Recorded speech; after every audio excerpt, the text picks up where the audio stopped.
Reading from Srimad Bhagavatam, Canto 5, Chapter 16, Text 22.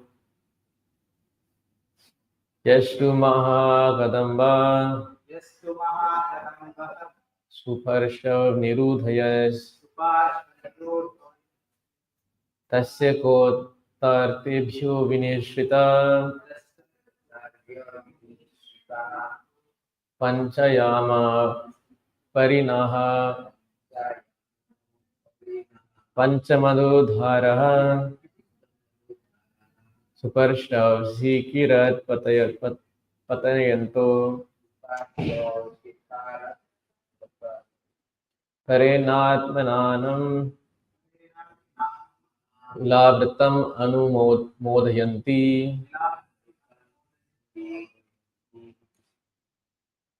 Yaha, which to what Mahakadambaha, the tree named Mahakadamba, Suparshava Nirudha, which stands on the side of the mountain known as Suparsha.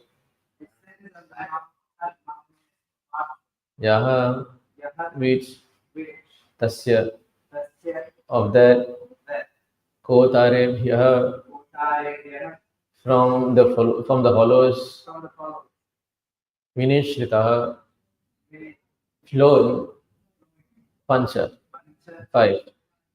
Ayama Vyama, a unit of measurement about 8 feet.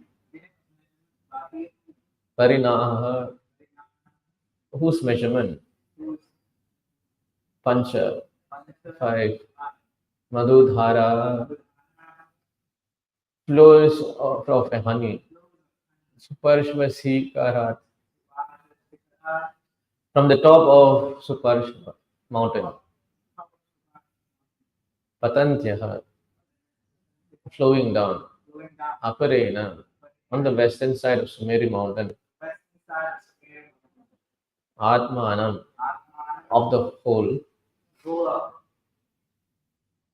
of Ilavritam, Ilavrita Varsha.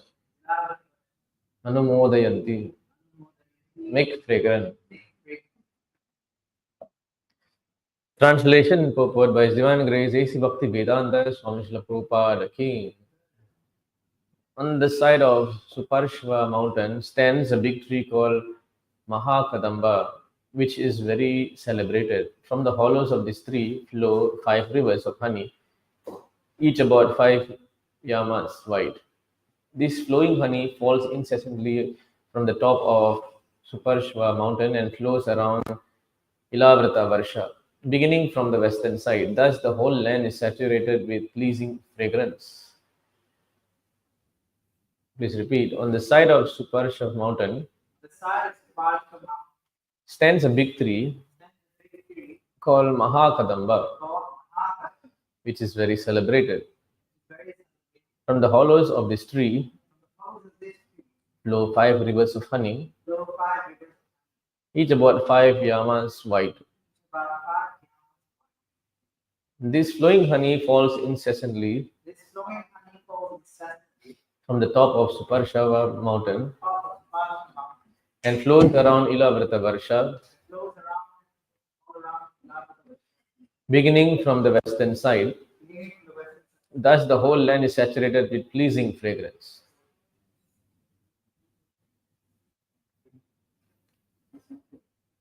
Purport. The distance between one hand and another, when one spreads both his arms, is called Vyama. This comes about 8 feet. Thus, each of the rivers was about 40 feet wide, making a total about 200 feet.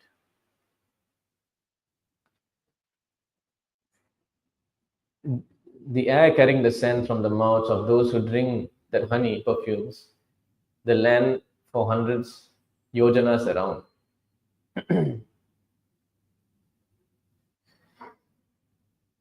Similarly, on Kumuda mountain, there is a great banyan tree which is called Tatavalsa, because it has 100 main branches.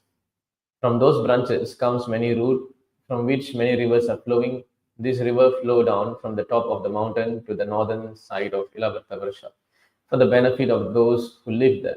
Because of these flowing rivers, all the people have ample supplies of milk, yogurt, honey, clarified butter, ghee, molasses, food, grains, clothes, bedding, sitting place, and ornaments. All the objects they desire are sufficiently supplied for their prosperity, and therefore they are very happy.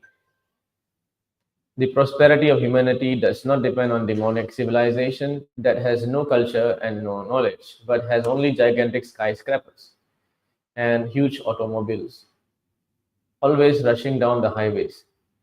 The product of nature are sufficient. When there is profuse supply of milk, yogurt, honey, food grains, ghee, molasses, dhotis, saris, bedding, seating places, and ornaments, the residents are actually opulent. When a profuse supply of water from the river inundates the land, all these things can be produced. There will be no scarcity. This all depends, however, on performance of sacrifice as described in the Vedic literature. Annad bhavati bhutani prajanya danna sambhava yagyad bhavati prajanyo yagya karma samudbhava. All living beings, all living bodies subsist on food grains which are produced from rains. Rains are produced from performance of yagya, sacrifice, and yagya is born of prescribed duties. These are the prescription given in Bhagavad Gita 3:14. If people follow this principle in full Krishna consciousness, human society will be prosperous. They will be happy in both this life and in the next. Om Ajnana Timirandasya Jnananjana Shalakaya Chakshurunmilitam Yena Tasmai Shri Gurave Namaha Shri Chaitanya Manobishtam Chapitam Yena Bhutale Swayam Rupagamayam Dadati Savadandikam Vandeham Sri Guru Shri Udapadakammalam Sri Gurum Vaishnavamsa Sri Rupam Sagratatam Sagaraganatam Vitam Tam Sajivam Sadvaitam Savadutam Parijanasahitam Krishna Chaitanya Devam Sri Radha Krishna Padan Samaganalita Shri Vishadhamitam Sta He Krishna Karuna Sindhu Deenabandho Jagatpate Gopesha Gopika Kanta Radha Kanta Namostute Tapta Kanjana Gaurangi Radhe Vrindavaneshwari Rishabhanu Sute Devi Pranamami Haripriye Mancha Kalpatrubhyascha Kripa Sindhubhyev cha Paditanam Pavinebhyo Vaishnavebhyo Namo Namaha Namaram Vishnu Padaya Krishna Prashnaya Bhutale Srimate Bhaktivedanta Swaminiti Namine Namaste Saraswati Deve Gauravani Pracharini Nirvishesha Shunyavadi Paschatale Satharini Jai Shri Krishna Chaitanya Prabhu Nityananda Shri Advaita Gadadhara Srivasati Gaura Bhaktavrindam Hare Krishna Krishna Krishna Hare Hare Hare Rama Rama Rama Hare Hare. Hare Krishna, thank you very much for coming for the Srimad Bhagavatam class. Today we are looking at the verse 5:16. We are in chapter 5:16. This is the description of the Jambudvip. So it's very technical details of the the residents. The area of Jambudvip, and basically it's a chapter on Vedic cosmology. And this is the topic of sthana. Bhagavatam has 10 different topics, and now we are at the part where it's speaking about sthana. Sthana means the place where how the planets are situated. If you see the verse of Dhruva Maharaj, also he says, Sthana bhilasi taposositoham tam praptavan deva munindra guhyam kachan vichinvam apidivyaratnam swamin kritatosmin varam nayache. So he says, Sthana bhilasi tapasi sitoham. Sthana means position. So he's saying, my Lord, I am worshipping you to attain a place higher than even my grandfather, great-grandfather. What am I doing? Tapasi sitoham. Doing so much of tapasya, austerities just to please you, to get some material benediction. But everybody wants this position. Right? Nobody wants to... Basically, why we want comfort, right? Everyone wants comfort. We want nice, comfortable situation, nice home, nice surrounding, a peaceful atmosphere. Because it is the nature of the soul, who is Sachit Ananda, to seek for pleasure. Ananda, happiness, is eternal. Right? He's full of knowledge. He is full of bliss. So having this nature of Sachit Ananda is natural to seek comfort. But problem is we are seeking comfort in an uncomfortable place. That is the problem. Instead of finding plans how to come out of this position of this material universe and go to that eternal place where there is no more suffering, Vaikunta, right? We are trying to find, like I said, comfort in the uncomfortable place. It's not going to be possible. So there's a description of all these planetary systems going on in this chapter. And we might be wondering, now this person, Parikshit Maharaj, he's in a very uncomfortable position right now, right? He's 7 days to live. And he understands that he has no time. So he's asking to, what do you call that? Sukadev Goswami, what is the duty of all human beings? And what is the duty of one who is about to die, especially one who is about to die? In the first canto, he's asking these two questions. So then Sukadev Goswami begins his answers. Right? You can see the question here.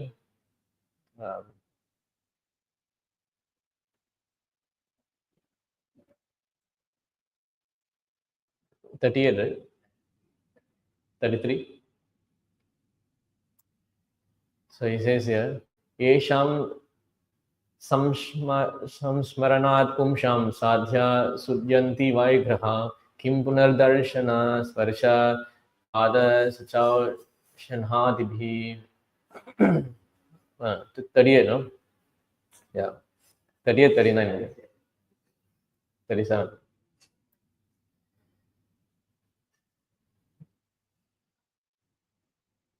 Yeah. You are the spiritual master of the great saints and devotees. I'm therefore begging you to show the way of perfection of all people, persons, and especially one who's about to die. Right? This is the first question.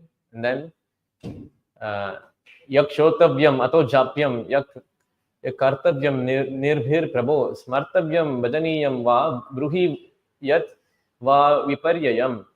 The next thing he says, please let me know what a man should hear, chant, remember, and worship, and also what he should do, should not do. Please explain all this to me. So Bhagavatam kick starts like that. The question. So you must understand that life is filled with questions and answers. Of course, we don't get answers. We have a lot of questions. Jai Shri Shri Radha.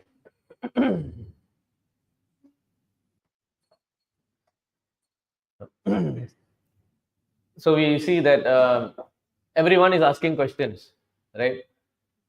Even if you see like Tathir Prabhu gave example, if you go to the bird species, is always the birds are chirping in the morning, right? They are also having katha prashna, right? This question answers are going on in every species of life. Everyone. So we human beings, we depend on Google search for answers. Nowadays we are using Chat GPT, right? But the real answer is found in the hearts of the pure devotees. Mahajano yena gatasya panta. The heart of the pure devotees holds the answer of who am I? Why am I doing here? What is the purpose of life? So if you look at these two questions are very, very significant, because firstly he's asking, we go to the first question, like,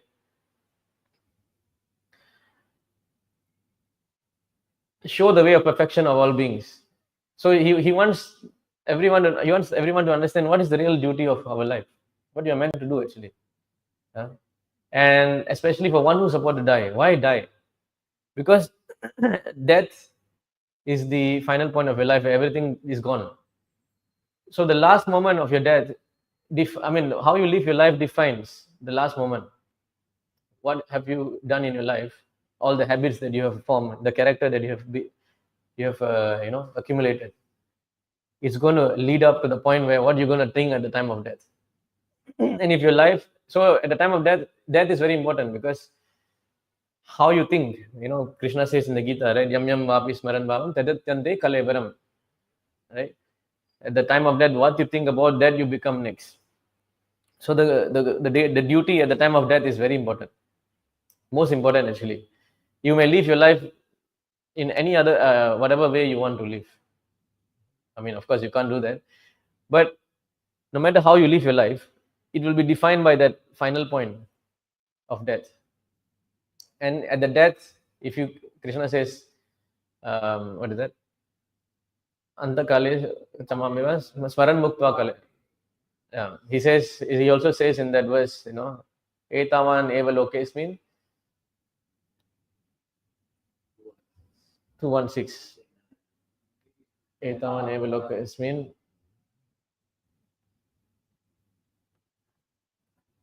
स्वधर्म परिनिष्ठ एतावान् एव लोकेस्मिन् स्वधर्म परिनिष्ठया जन्म लाभा परे पुंसि अन्ते पुंसा अन्ते नारायण स्मृति. So he says here, एतावान् Sankhya Yoga Abhyam. Either you're doing Sankhya Yoga, Sankhya means analyzing. The scientists are doing analyzing how many, all the elements, analyzing the material nature.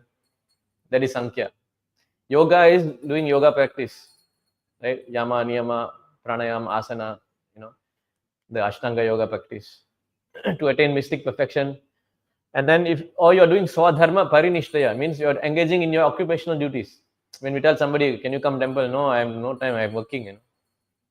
So this is, everybody is involved in the occupational duties, Karma Yoga, right? So either you're doing Sankhya Yoga, Ashtanga Yoga, Karma Yoga, what? Janma Labha Parepumsi, what is the most greatest gain at the end of life? Ante Narayana Smriti. If you can remember Narayana.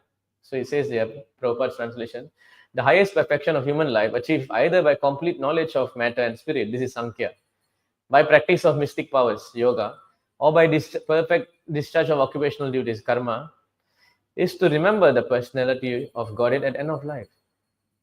So this is the answer he is giving for that question. What do you have to do at the time of death? So the life has to be molded in a way that this point we have to reach. This is the answer we have to reach to.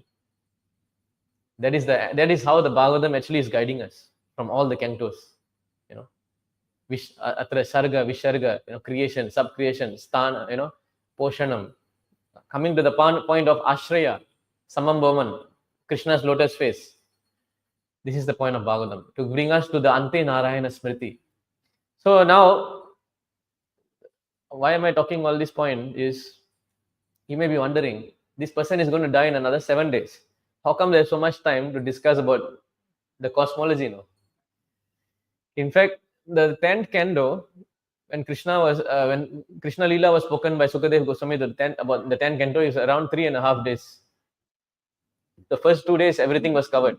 Because 10th canto to 12th canto is the largest portion of the Bhagavatam. So this was covered in the last 3 days. 3.5 days. First 3.5 days, they were covering all these points, topics.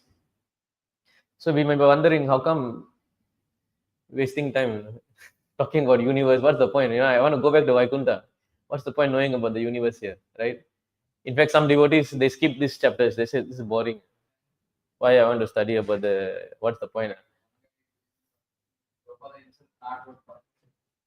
Yeah, that's true. But still, the point is, Parikshit Maharaj did not skip. He did not skip. He kept. If you go to the second canto itself, he was asking so many questions about the universal form of Krishna. Why you want to understand the universal form? Right? Even Arjuna saw the universal form, he was scared. He said, Krishna, you show me your two-handed form. And here the grandson is saying, I want to know more about universal form.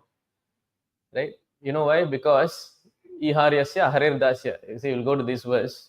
Prabhupada is giving a purport in this 2753. So he says here, the Lord's, let's see the Sanskrit. Mayam varanayato mushya ishvara yanumodataha shinvata shraddhaya nityam maya yatmana muhyati. The Lord's activity in association with his different energies should be described, appreciated, and heard accordance with teachings of the Supreme Lord. If this is done regularly with devotion and respect, one is sure to get out of the illusory energy of the Lord. You see? So even the discussion of this, but in connection with devotion, bhakti. If everything is connected to bhakti, then is Krishna conscious. Right? So we'll see the purport. Very nicely Prabhupada has explained.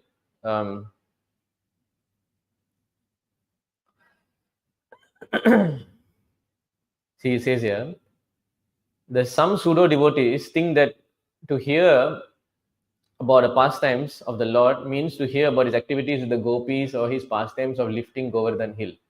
They have nothing to do with the Lord's plenary expansions as Purusha avatars and their pastimes of creation, maintenance, and annihilation of the material world. In fact, in the first canto, right before Parikshit's question, there was questions to the Sutta Goswami was being questioned by the Samanaka Rishi.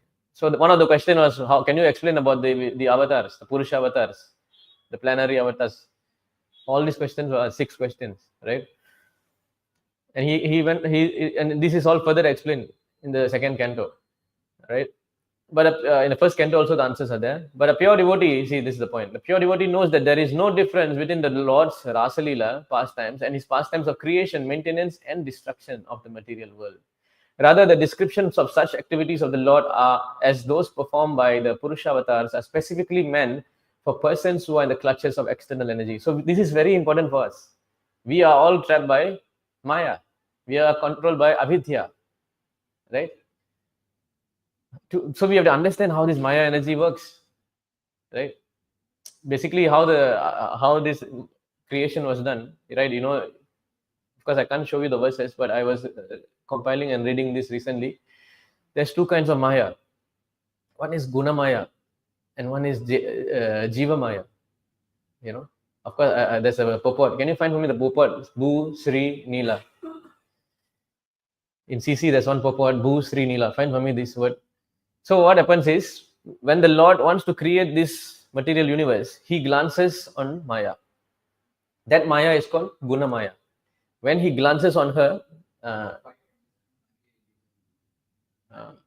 Adi. Okay, later I'll go. I'll explain first.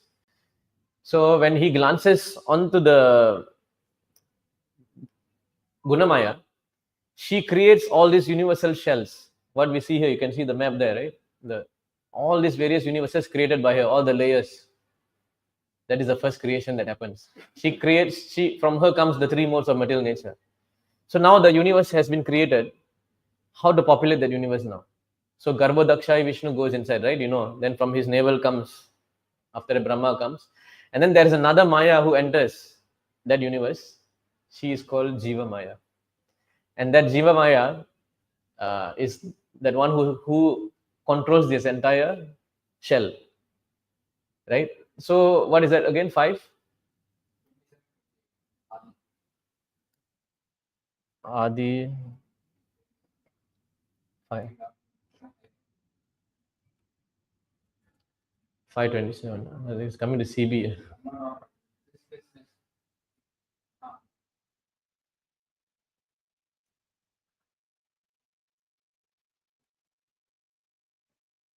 This one?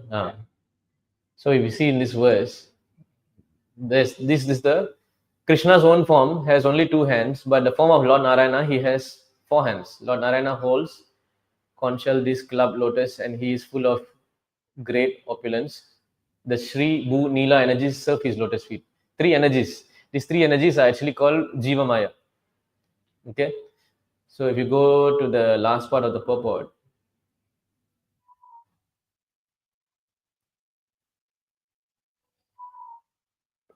so you see, what is this Sri? Shri energy of Godhead maintains the cosmic manifestation. So this Jiva Maya uses Shri energy to maintain. Okay. The Bhu energy creates. Okay. And the Nila is the Durga energy which destroys. Can I ask you, what is Shri energy doing? What is Bhu energy doing? What Nila energy doing?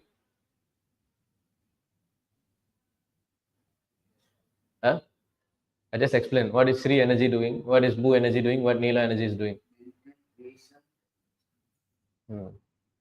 Understand? Pay attention.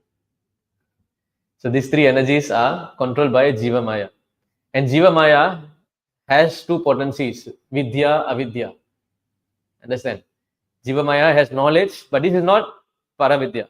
This is not transcendental knowledge, material knowledge. So there is Vidya and there is also Avidya. And that Avidya energy is what is covering all the Jivatmas. So how when we say we are controlled by Avidya, where the Avidya comes from? You must trace. So unless we study all this material energy and stuff like that, how we will know why we are conditioned? How you will jump directly to Krishna's pastimes with the gopis? Cannot understand, right? So the problem with the Mayavadis, now comes the problem of the Mayavadis. So there's Vidya energy and Avidya energy, right? So Mayavadi says we are all controlled by avidya energies. But when Krishna comes, when Narayana comes, he is coming under the Vidya energy. So why they have no love for Narayana or why have no love for Krishna? Because they think, because Vidya energy is a product of Maya. So they think Krishna is also under a product of Maya. But he has Vidya. So if you have no love for someone, how you will respect that person? So that's why the Mayavadis are called Mayavadis. Because they think when the Lord appears into the material world, he is also a part of Maya, but he is having Vidya. So the idea, their goal is not Krishna. Their goal is they said Krishna is they called it was Saguna Brahman. Brahman with all these qualities. They want to go to Nirguna Brahman without any qualities. Uh, so again, that is another misconception. They are also controlled by Maya, thinking like that. The big Maya, the biggest Maya is to think that the Lord is controlled by Maya. That is the biggest Maya. Another biggest Maya is to think I am that God. Now I am covered by Vidya. When I get Vidya, I am liberated. So this Mayavadi is very dangerous. So unless we understand all these universal things, how are we going to analyze? So now we'll go back to the purport again, 2753. We'll continue the purport.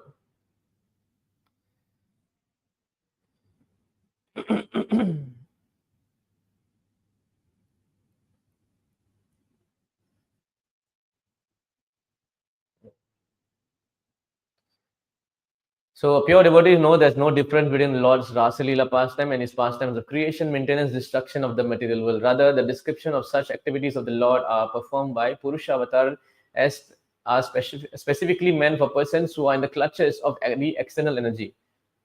Topics like Rasa Leela are meant for liberated souls and not for the conditioned soul.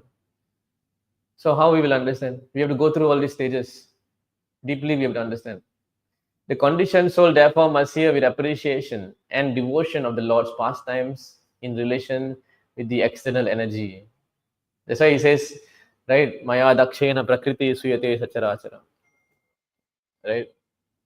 What is the other one? Jagad vipai vartate. What is the starting of the verse again? No, the other, there's another verse on Maya, right? Devi Esha Gunama, yes. Mama Maya Durataya. My Maya is very difficult to overcome. Mam evaye prapadyante mayam etam tar. Only by my mercy you can cross that Maya. How you will cross that Maya? Of course, many processes are there, chanting Hare Krishna. But learning about the Maya also. You understand? Learning about the knowledge of the Maya. Learning from the scriptures, from the pure devotees, how this Maya is working. Then you also can overcome. Right? By hearing about the difficulties of material existence, one will become pessimistic about pursuing material life, right? And he becomes more serious in pursuing spiritual life. So when we are saying about questions and answers, this is the thing. We have to hear the answer. We have to hear the answer from the Guru and actually imbibe it in our life.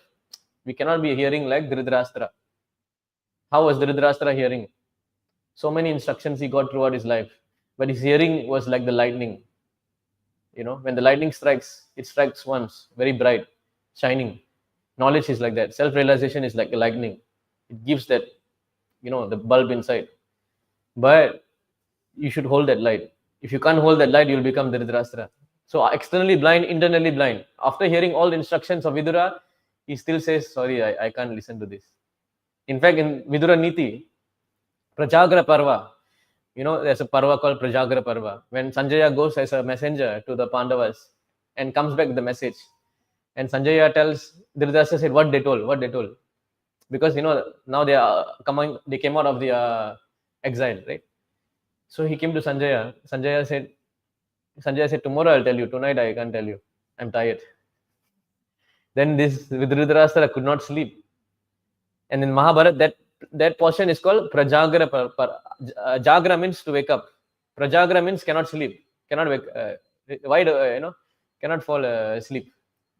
Fully awake. So he was so much awake that he could not sleep. Why? Because he was thinking what Sanjaya is going to tell, what the Pandavas told. So then he called Vidura. Vidura, please come, give me some lessons of life now. I want to know why I cannot sleep. So Vidura told him so many things. Vidura said 8 things, actually 5 things plus 3 things. I cannot remember. He said, you know why you cannot sleep? Huh? From my memory, I'll tell. I cannot remember everything. He said, are you overcome by lust? Are you feeling so much of karma that if somebody has so much karma, they cannot sleep? If somebody lost all their wealth, they cannot sleep. If somebody is a thief, he cannot sleep. Because nighttime, the thieves don't sleep. They go around stealing also. That's another way of seeing it. So like that, he was giving so many symptoms, and then he came to one point. Did you steal your property of your cousins, your brother's sons? Did you steal their properties? If you are living on stolen properties, how you can sleep? So much instruction. Then Vidura says, okay, don't tell me all this. Tell me what is the best benefit for me. And he gave so much of lessons.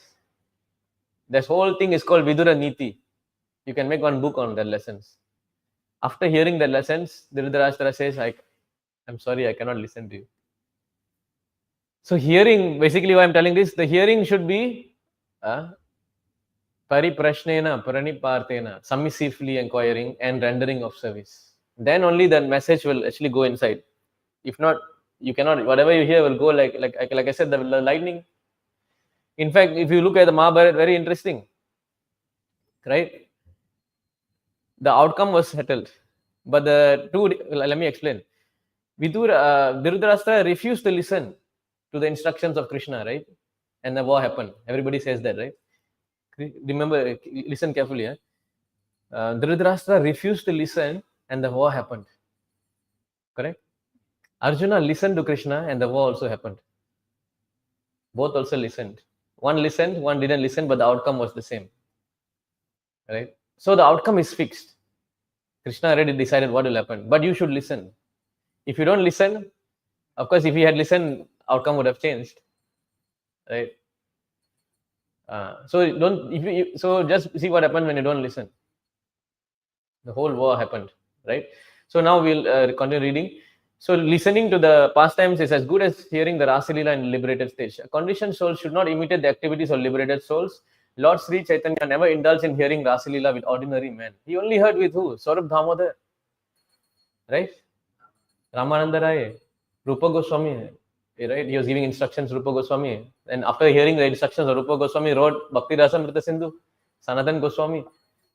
So, for ordinary men, we have to talk in their level. Of course, we are also not the level. We have to understand this very deeply. Yeah? In the Srimad Bhagavatam, the signs of God is in the first 9 cantos, prepare the ground for hearing the 10th canto. You understand? So when you want to do a plant, right? Agriculture, you need to clear the lands, you need to make it fertile, the ground, then only you can plant the seed. You can't just plant a seed like that and expect a tree to grow. This will be further explained in the last chapter of the canto. The 3rd canto, it will be more explicit. The pure devotee of the Lord, therefore, must begin reading and hearing Srimad Bhagavatam from the very beginning and not from the 10th canto. Right? We have several times been requested by some so-called devotees to take up the 10th canto immediately. But we have refrained from such action because we wish to present Srimad Bhagavatam as the science of Godhead and not as a sensuous understanding of the conditioned souls. So this kind of hearing is needed. And you know what is the power of Srimad Bhagavatam that no other scripture has? You know what is the power? You see, people who are sensual, who are after lusty affairs, they will not hear spiritual topics, correct? They want to go and hear mundane material topics which discusses about lust, correct? The people who are sadhus, yogis, transcendentalists, they don't want to hear lusty affairs. You won't see them in the cinema watching some Romeo and Juliet movie. They want to hear Bhagavad Gita. They want to hear Upanishads. But Srimad Bhagavatam brings both these people together. Because the transcendentalist is coming to hear about the absolute truth, and the sensual people also are coming to hear about the sensual activities of Krishna. And if they hear properly, they will be completely purified of their lust. You see, that's why those sensual people are. Bhagavatam gives the window. It's unlimited. It can attract all people.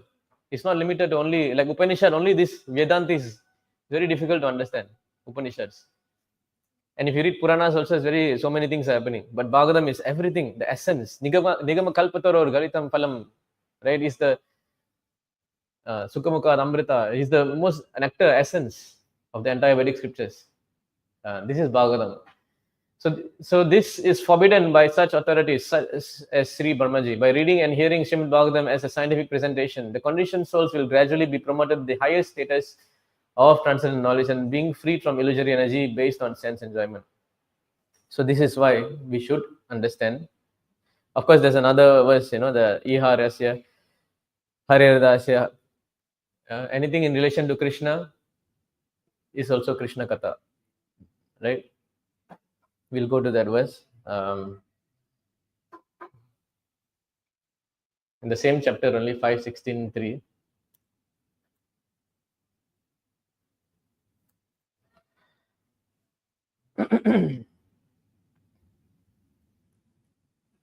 See this verse, when the mind is fixed upon the Supreme Personality Godhead in his external feature made of material modes of nature, the gross universal form, it is brought to the platform of pure goodness. So even though it's talking about universe, but now because it's in relation to Krishna, it's pure goodness. It's not like the scientists who are discussing about the universe, just seeing some black, this planet is there, go to Mars, right? Why they want to go to Mars? They're already destroying the Earth. They want to go on Mars and destroy Earth. If you learn in the materialistic platform, you want to go everywhere and exploit only, right? In the transcendental position, one can understand the Supreme Personality of God and Vasudeva, who is subtler, who is in his subtler form, his self-effulgent and beyond the modes of nature. My Lord, please describe vividly how the form which covers the entire universe is perceived. See, he's asking very inquisitively about the universe. He didn't say, let's jump to the 10 quantum right now. Right? And then in the purport, this verse is quoted, Bhakti Rasamrita Sindhu, Prapancha Katya Buddhya, Hari Sambandhi Vashtuna, Mumukshubir Parityago, Vairagya Phalgu Kataye. Everything, even that which is material, is connected with the Supreme Personality of Godhead. Therefore, everything should be engaged in the service of the Lord. Right? See, Hari Sevaya Yaha Haya Anukula Vishaya Bhaliya Tyage Haya Bhula. One should not give up anything connected with the Supreme Personality of Godhead, thinking material or enjoyable for the material senses. Even the senses, when purified, are spiritual. Right? So the Mayavadis, what they do is they're doing Falgu Vairagya. In Bihar, there's a river called Falgu River. If you have seen the video. The river is very special. Of course, not all part of the rivers, but some portion of the river, if you go to the river, you only see sand. And then when you dig the river a little bit with your hand, the water is below. So that is called Falgu river. So when Rupa Goswami also says Falgu Vairagya, meaning externally you look like, no, I'm renounced, but internally the water, the river of lust is flowing. And why is it flowing? Because you have not purified yourself by taking shelter of Hari. Then you can externally show, I'm a yogi, I'm so austere, I'm doing this tapasya, but it's all for temporarily you can do this. You can come to the point of Jivan Mukta. The yogis, some yogis who do it properly, the jnanis who do it properly, they become Jivan Mukti. But eventually, again, they fall down. Right? The verse is there, no? What is that? 10:32. Ye anye aranvindaksha vimuktavanina. Because they have no understanding of Krishna. They think Krishna is also enjoying. I don't want to hear Krishna Katha because it's too sensuous. In fact, this is what Rupa Goswami wrote. Rupa Goswami wrote his book, Bhakti Rasamrita Sindhu. After that, he was still not satisfied because he explained the 4 rasas there, except for the, what do you call it, Santaras, the Dasya, Sakya, what is it, Vatsalya, Madhurya, he explained a bit. But he wanted to explain even more about Madhurya now. And then he just, Ujjwala Nilamani, that is the book where he wrote very deeply about the science of Madhurya Ras. And then many of the people were criticizing him, how come he's writing all these things which are so sensual. He said, this is not for the camels who appreciate tons. Camel likes to eat cactus. This is not for the camel-like people. Jai Shri Shri Radha Madan. This is for the pure Vaishnavas, the Rasikas, the swan-like Vaishnavas, the bee-like Vaishnavas who want to taste the nectar of Madhurya Ras. So if you are a camel-like person with this Falgu Vairagya, stay away from my book. In the beginning, he writes like that. Of course, we are not going to read these books, which are very, not at this stage of life, but it's very high level. That kind of rus that is explained about Madhurya and all. So before we can go to all this understanding, we have to know this science, right? We cannot be like, oh, this is all. We cannot become like a Falgu Vairagya camel, right? So even when the senses, when purified, are spiritual, when Maharaj Parikshit was thinking of the universal form of the Lord, his mind was certainly situated on the transcendental platform. Therefore, although he might not have had any reason to be concerned with detailed information of the universe, he was thinking of it in relationship with Krishna, the Supreme Lord, and therefore such geographical knowledge was not material but transcendental. You see, very important. This is geography. We are learning actually geography now, but we are learning transcendental geography. It's not the geography we learn in school. One of the most boring subjects I have attended in geography. I just hated it. What's the point? Learning this land is like this and all. I don't even remember nothing now. Right? But this is interesting because it is connected with Krishna, right? And then Bhagavatam Narada Muni also says, "Idam hi Vishwam Bhagavan Ivetara." The entire universe is also the Supreme Personality Godhead, although it appears different from him. Right? So therefore, although Parikshit Maharaj had no need for geographical knowledge of this universe, that knowledge was so spiritual and transcendental because he was thinking of the entire universe as an expansion of the energy of the Lord. Right? When the Mayavadis, they want to see Bhagavad Gita, you know what's their favorite chapter? The universal form. We are not interested in that chapter. We are interested in the chapter of Bhakti. 7, 8, 9, 10. Okay, 11 is the universal form. The universal form is just one aspect of the Lord. They are so interested. I want to see the universal form. I want to. Right? How do you reciprocate in love with the universal form? You cannot. Prabhupada said, no, you cannot put cloth for the universal form. In fact, he said that the universal form is an imaginary form because you cannot perceive him with your eyes. So when the yogis meditate, they have to close their eyes and try to imagine a form of the Lord covering the entire universe. It's very difficult to do. But remember this point, it is not mithya, it is not false. It is real, but you still have to do, they call the word kalpana. Kalpana means you have to imagine. Mana kalpana you have to do to. So this is very difficult. You cannot relish. But that form of Krishna you can relish very easily. Mother Yashoda, she was tying that, right, Krishna. And what he did, he showed the universe in the mouth. Why he got tied? Because he was eating dirt. And then she saw the universal form, yeah. But then here she has love for the Lord. She even binded him now. That universal form, how to bind? But she's binding that universal form of the Lord so easily, right? Because of love. So this is the step-by-step stage that we have to come. So we'll go. What is the verse today again? We'll go to the 24. So I'll just quickly come to the point of today's verse. 24. We were talking. This verse talks about the various things happening in the planets and all the mountains, Ilavarta, Varsha. And so what happens here is that in the heavenly planets, everything is provided because they are pious. Because of their piety. So if you go to the Srimad Bhagavatam also,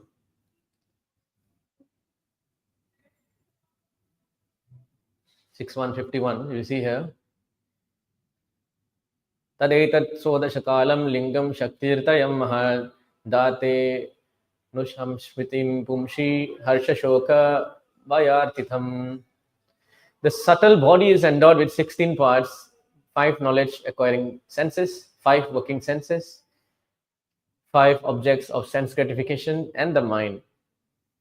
This subtle body is an effect of the 3 modes of material nature. So you see, Jiva Maya, Guna Maya. So all this created by the Guna Maya is composed of insurmountably strong desires, and therefore it causes living entity to transmigrate from one body to another. In human life, animal life, life as demigod. So this is the point. When the living entity gets a body of demigod, he is certainly very jubilant. When he gets human body, he is always in lamentation. When he gets the body of an animal, he is always afraid. in all conditions. However, he is actually miserable. His miserable condition is called samsmriti or transmigration in material life. So when you get a body of a demigod, so this time we are talking about the demigod life, right? So it appears very jubilant, but it is not jubilant. You know, let me find this verse. Okay, so it says that the human body is in lamentation. We are always in lamentation, right? It is said that Helo Dunita Kedaya Vishadaya Pronmilat Amodaya. He said, Lord Chaitanya Mahaprabhu, Helo Dunita Kedaya. Kedaya means lamentation. Okay. Helo Dunita Kedaya. If you take mercy of Chaitanya Mahaprabhu, that Kedaya, that lamentation is taken away. Pronmilat Amodaya. You get all the bliss. So that is the thing. You want to come out of lamentation, then you have to take shelter of Sri Chaitanya Mahaprabhu. You have to take the mercy of Chaitanya Mahaprabhu. Okay, so now again, what is happening? The body of the animal is very fearful. But do you know, even in heavenly platform, they are feeling fear. If you go to that verse, of course, there's the verse there in 11, 10, 13, but we'll see another verse.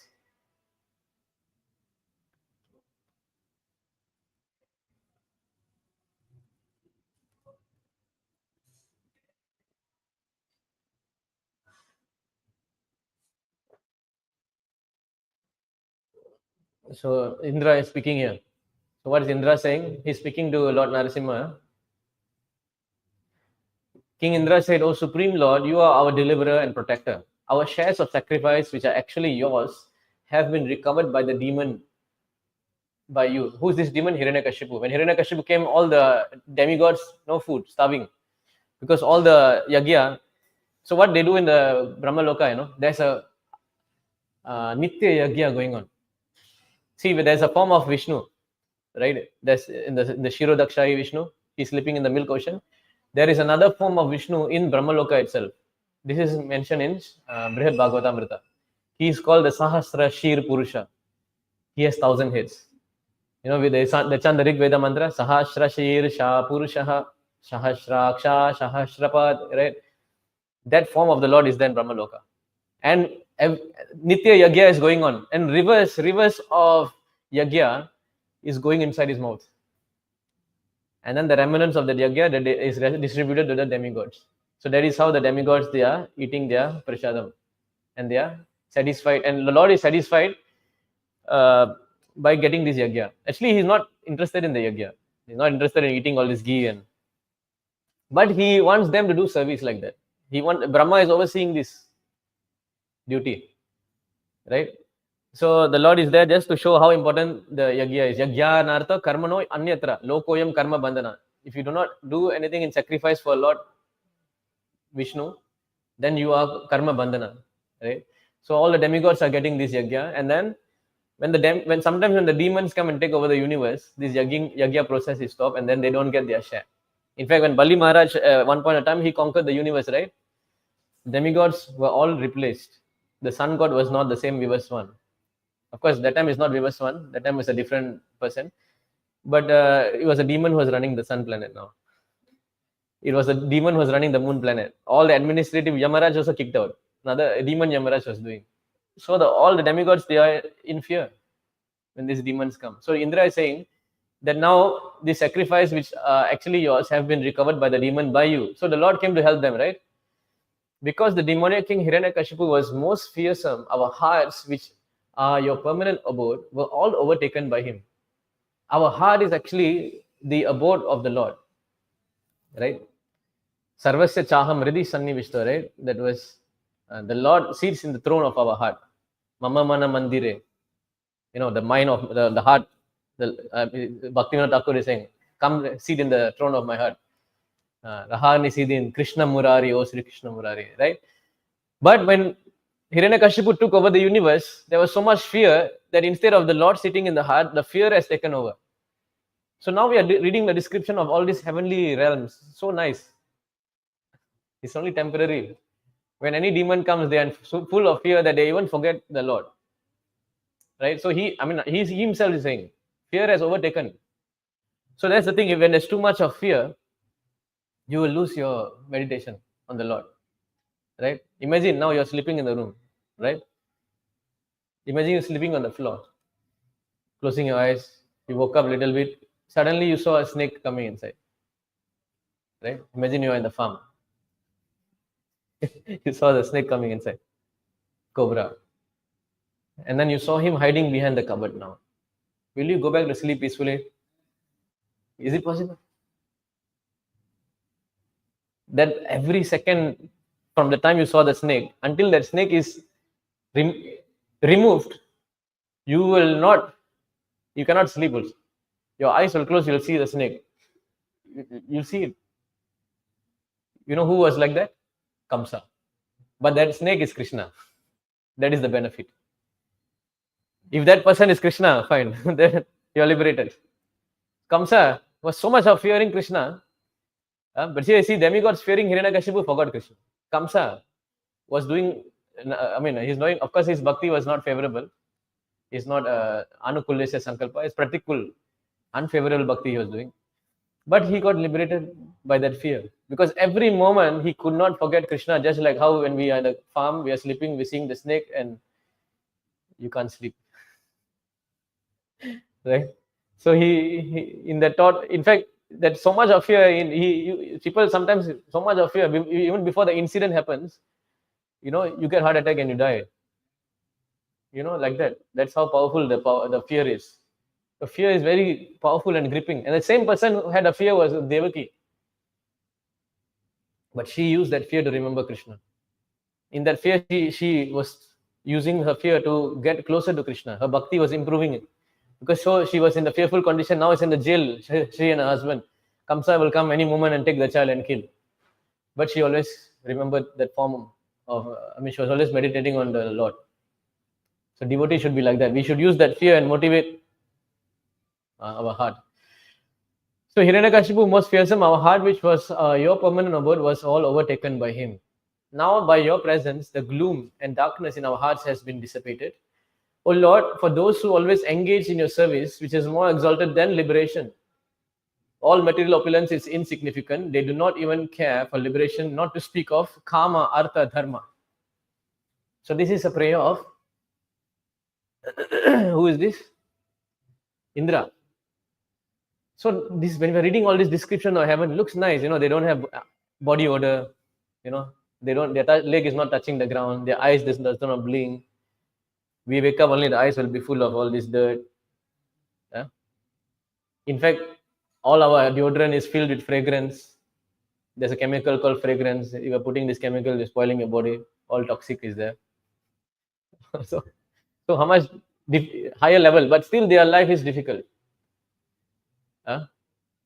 In fact, if you see in the story of Nala Damayanti, there's a story in Mahabharata of Nala and Damayanti. A very long story, you should read that, about chastity.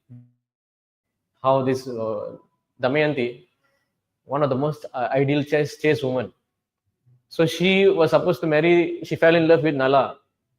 Right? Nala is a Nishada tribe, king of the tribe, like that, So she wanted to marry him. So there was a Swayamvar. And who came to the Swayamvar? Indra came, Yamaraj came, Varuna came, Agni came.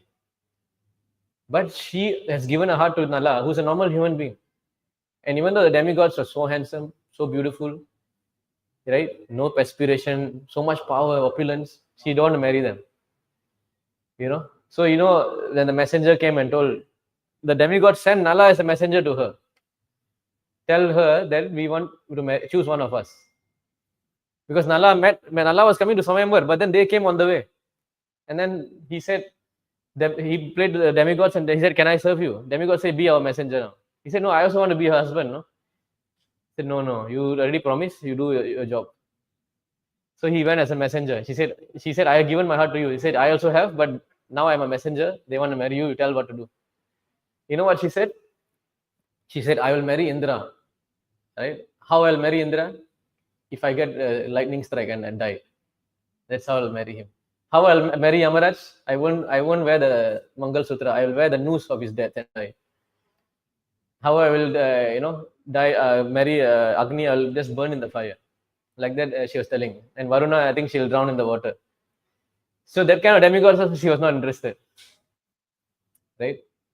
So because her husband was a, I don't know if he was a devotee, but he's a great personality. So the story goes on how he got attacked by Kali Purusha, and very long story, and how her chastity shined, you know. So this is the position of the demigods. And why? How do you go? Now the point is, how do you go to these heavenly planets? You see these words: Dharma, Artha, Kama. You know these four Purusharthas, right? Dharma, Artha, Kama, Moksha. Everybody says we have to do these four things. If you look at the Vedic scriptures, if you study Vedas, what is the most things that are spoken about? The most repeating topics is about yajna only. Why do you do yajna? To enjoy. Right? Krishna says in the Gita, Vedava, what is it?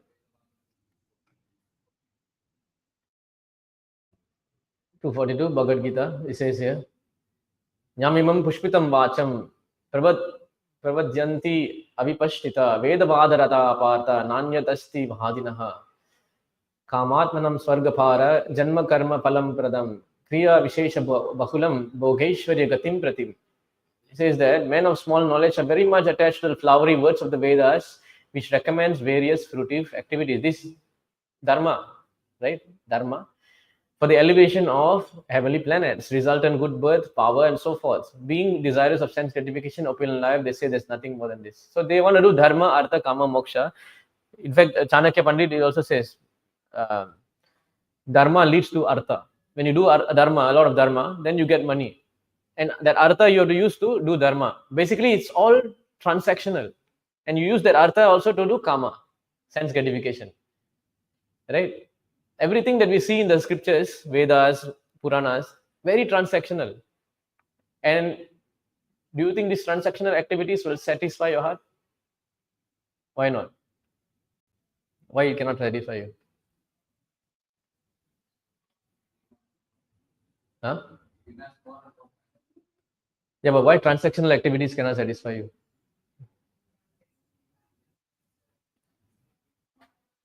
In fact, the person who wrote all these books did not feel happy. After writing all these transactional activities, before the Bhagavatam was written, everything was transactional. And he was not happy. If the writer of the book not happy, person reading the book will be happy? No, right? Why he felt emptiness? Because we are looking for that unconditional love. Right? We want unconditional shelter. We don't want a love where I'll give you this much I'll get. We don't want that, right? But everything in the Vedas is recommended very transactionally. Dharma is transaction. Why? Because I'm using dharma to get artha. Artha is transaction. Why? Because I'm using money to enjoy my senses. Let's say I buy a beautiful car and I take care of it so nicely, polish it, clean it. Why? Just to show off to people. No? Showing off. If I have money, is not important. Okay, money is important, yes. But the showing off the money is more important, right? Why those people who are doing all crazy stunts? They're going to the mountain, they're, especially in Australia, you'll see, right? They're jumping from the cliff, flying. Why they have a cameraman behind them? Why not you just jump and be happy with your jump? The thrill of getting someone to praise you is more better. Why they are climbing Everest? It's an ego. Hey, this guy climbed Everest. How many people died climbing Everest? It's a cemetery in the Everest. Huh? They're identifying various points of Everest by the dead bodies. But what is that? It's an ego boost. So what do you do with your artha to get ego boost? That is karma. Right? Not only sense gratification, again transactional. I love you because if I don't love you, you also won't love me. I'll give you 50%. I expect at least the same 50%. You give me 20%, eventually it will break away. So dharma, artha, kama, all which is covered in the Vedas does not satisfy us because it is transactional. And what about moksha? Do you think moksha is transactional? What do you think? Do you think the moksha is also transactional? Which sloka? In Bhagavad Gita only, the most important sloka. What is the most important sloka in Bhagavad Gita? Sarva dharman parityaja. We quote this, right? In fact, that is also transactional. Because here Krishna is saying, you surrender me, I'll give you this. Of course, if you talk about any other sampradaya except us, we will say that is transactional. You know why? Because a pure devotee will say, Krishna, I don't want your moksha, you keep it. I want to serve you. So Bhagavad Gita final instruction also transactional also in terms of the Gaudiya Vaishnavas, right? In fact, it is said. I was reading recently.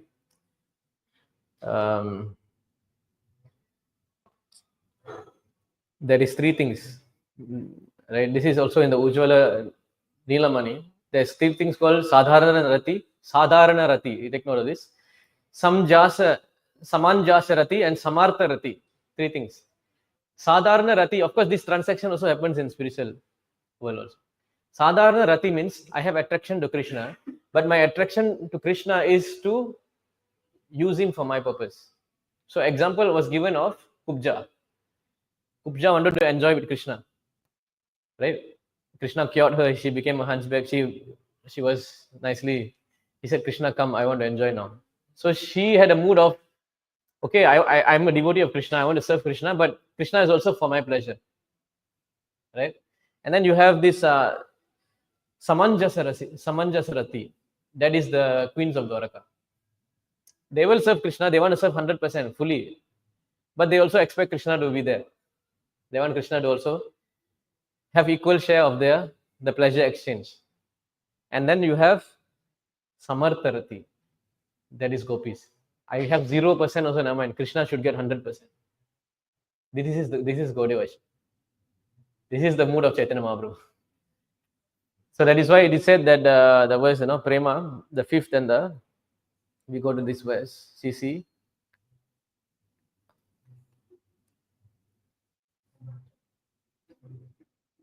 Chaitanya Mahaprabhu did not waste time talking about Dharma, Artha, Kama, Moksha. Right? Krishna Vishakaya Prema, Paramata Purushartha, Yara Age Trinatulya, Chari Purushartha. Religiosity, economic development, sense gratification, liberation are known as the four goals of life. But before love of God, hate, Prema, the fifth and highest goal, these appear to be insignificant straw in the street. This is Chaitanya Mahaprabhu's movement. Prema Pumartha Mahan. And this is why Chaitanya Mahaprabhu is Parama Karuna. He's greater than even Krishna himself. Because Krishna came and says, Ye yatamam prapadyante tam tataiva bhajamyaham mama vartmanu vartante manusha partha sarvasa. Krishna says, as you surrender, I will reward accordingly. This transaction devotees don't want. Right? So if we approach Krishna for any other reason than to satisfy our desire, then we must understand we are not meeting the mood of our sampradaya, which is Chaitanya Mahaprabhu's mood. So we have to come to of course, it's not easy.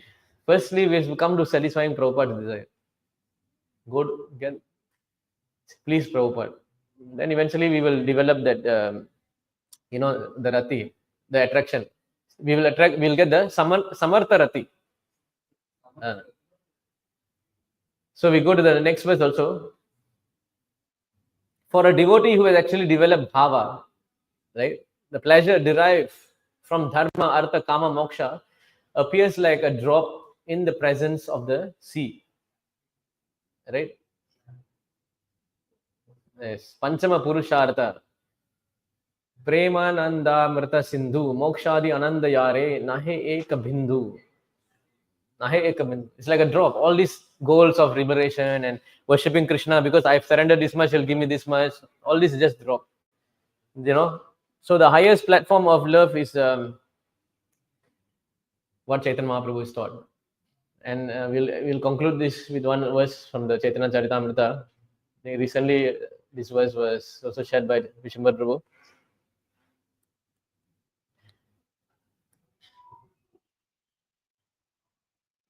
Helo Dunita Kedaya Vishadaya Prunmila Ramodhaya Samyak Shastra Vivadaya Rasadaya Chittarpitonmadaya Shashvat Bhakti Vinodaya Samadaya Madhurya Maryadaya Shri Chaitanya Daya Nide Tava Daya Bhuya Damodhaya.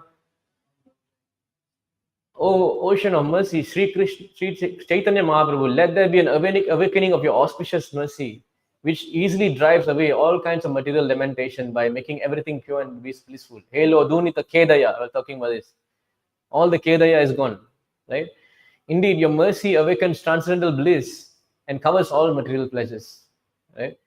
By your auspicious mercy, quarrels, disagreements arising from different scriptures are vanquished. Samyak Shastra Vibhadaya.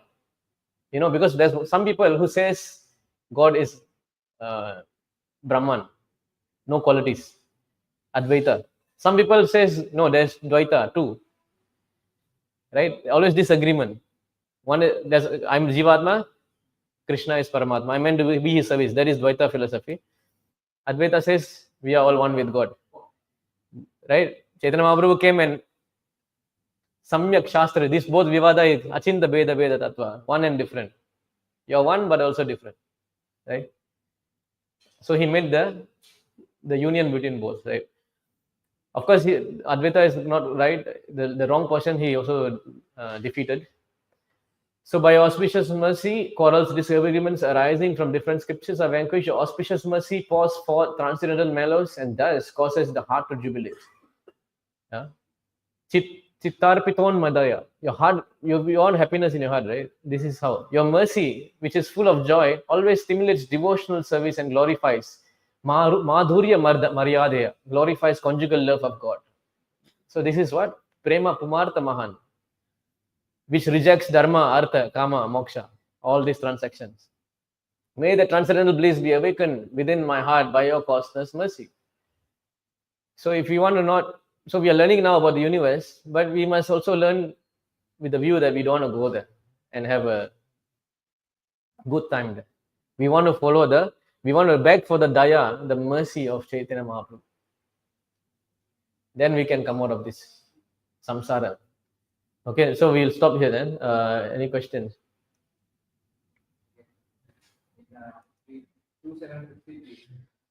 We saw this not good any kind of program. But we often ourselves distribute Krishna.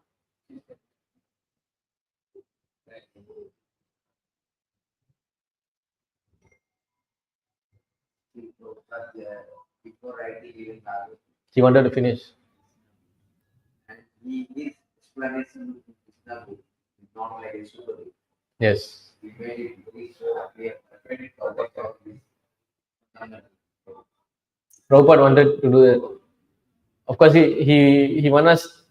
See, unless we have rati, attraction for Krishna, how will our spiritual life even begin? Right? Prabhupada says Krishna is like the gulab jam. Any place you bite is sweet. So he wants to bring people to Krishna. See, ultimately we are reading all this, but our ultimate point is attraction to Krishna.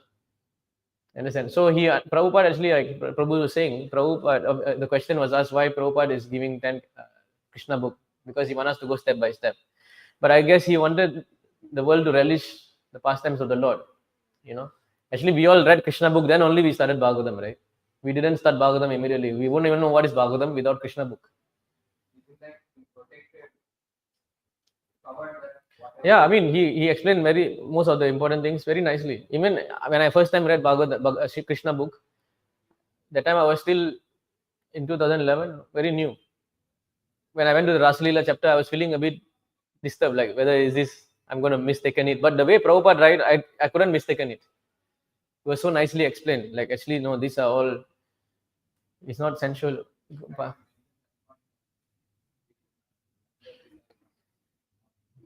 Yeah. So the point is, if you want to really overcome lust, we have to learn about the pastimes of the gopis and Krishna. One day, it's not, sometimes people tell this statement. I cannot take out the quote now, but this is what I read. Some people tell this statement. Prabhupada said, you don't read any other book except my book. But in another conversation, one devotee was talking, and he says, Prabhupada, you said like that, so can we read Bhaktivinoda Thakur's book? He said, devotees are saying, you said nobody else book we should read. Prabhupada said, when I said that? I didn't say that.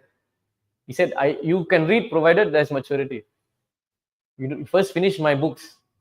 I'm opening the door to you to this entire literature. And funny thing is, Bhakti Siddhanta Saraswati Thakur even went another level. Of course, none of us should follow this. We are not, even if you're chanting 20 years. He was talking about, he's very strict, right? Bhakti Siddhanta, very strict on sadhanas, Siddhanta. He don't waste time talking. Very. One time he was sitting in the Radha Kund, and he know what he told to his disciples. He said, one day you all should, when you are chanting more than 20 years, properly guided, not just anyhow. Of course, you should not advertise the bhakti also. You should not advertise all these things. But you should read this Astakalya Leela, this Ras Leela, all this deeper knowledge, because the idea is to get attracted to this pastime of the Lord. So there was no forbidding. He did not forbid us. But provided the maturity is there, not for everyone. Same point, one of the Subala dāsa, I heard people are quoting this, but at the same time, he's condemning this. My God brothers, Yes, secretly meeting at because they are not qualified. so then he came and scolded them. Yeah, so you cannot do this immediately. You suddenly start reading Ujjwala Nilamani. You cannot. But we know Ujjwala Nilamani a little bit because it's quoted in the Chaitanya Charitamrita. So like that. So it's not that there is denial of all these things. We have to have the spiritual maturity. So we have to go through all these stages first. Go through the complete Prabhupada books. One lifetime also cannot finish. And if you want to know further, then you read books of Bhakti Siddhanta Saraswati Thakur, Bhakti Vinod Thakur. Amazing, Bhakti Vinod Thakur. The way he is explaining every different concept. Recently we did the workshop on chanting. It's based on Bhakti Vinod Thakur's Harinam Chintamani. Right? So like that.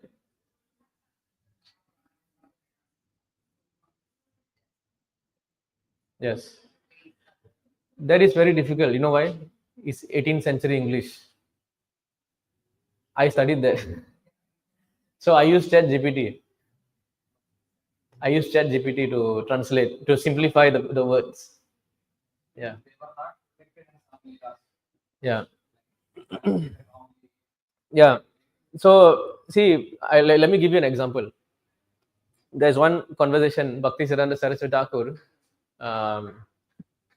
There's a book, Sandarbhas, right? Jiva Goswami's Sandarbhas. This is the entire Gaudiya Vaishnava philosophy. If anyone reads Sandarbhas, Bhagavatam will be completely understood. So Sandarbhas is very, very highly philosophical. So Bhakti Siddhanta Saraswati Thakur said, I do not allow my disciples to read this. Only allowed for those who are highly philosophical and they are reading it with the view of preaching Krishna consciousness. So that is the point. Firstly, we have to have the kind of capacity to understand also. And you have that, let's say you have the capacity, then you study, but with the pursuance of understanding Krishna Bhakti and propagating, not just knowledge, just keep the knowledge. Knowledge, if you just keep, it will just disappear. You need to. So some devotees have the capacity. Like now, Tatrit Prabhu is reading the Sandarbhas, right? So I read until Anucheda 11, the first part, and I was like, so difficult reading.